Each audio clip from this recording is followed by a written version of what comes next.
If ever there was a prophet for our times, his name is Elijah or Elias. There's so many lessons to be learned from that book of Kings. Yesterday, the story of Elias came out, and I just have to go back to that important piece of history because it's so relevant for today. The king of Israel, Ahab, married a woman named Jezebel. She wasn't a believer. She, in fact, worshipped Baal, the false gods of the people who lived in the Holy Land.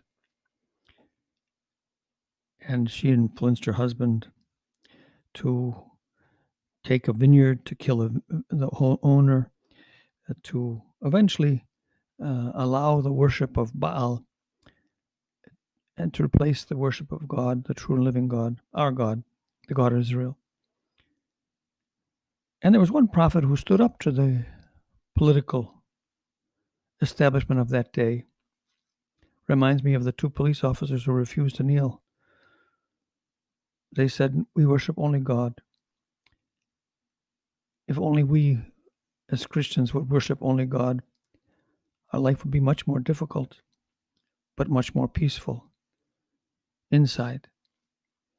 So Elijah says to the prophets of Baal, who were 450,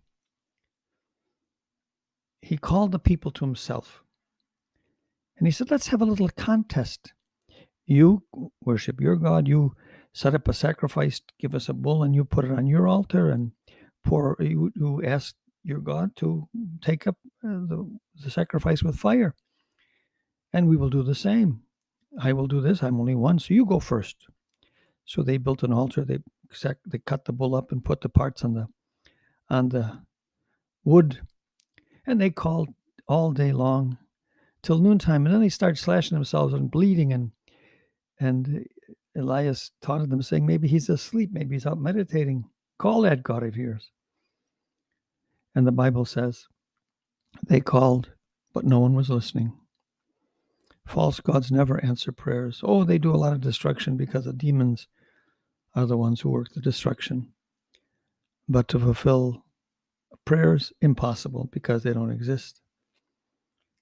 And so he calls the people together again, and he says, let it be known that this day you are God of Israel, and I am your servant, and have done all things that you have by your command.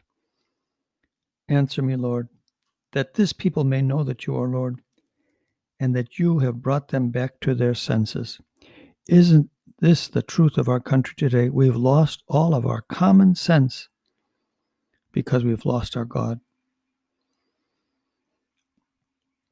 So he pours water 3 times. Isn't it interesting? 3 times. He wets down the altar, all over the sacrifice, all over the wood, and he merely calls on God. And the fire comes down and consumes not only the burnt offering, the wood, the stones, the dust, it lapped up all the water. And of course, he had to run away because the queen was after him after that. But seeing this, the people said what we have to say. The Lord is God. And they prostrated themselves. They put their face on the ground before God and confessed that there is only one God. The Lord, Adonai, is God. The Lord is God. Where are we today in our country?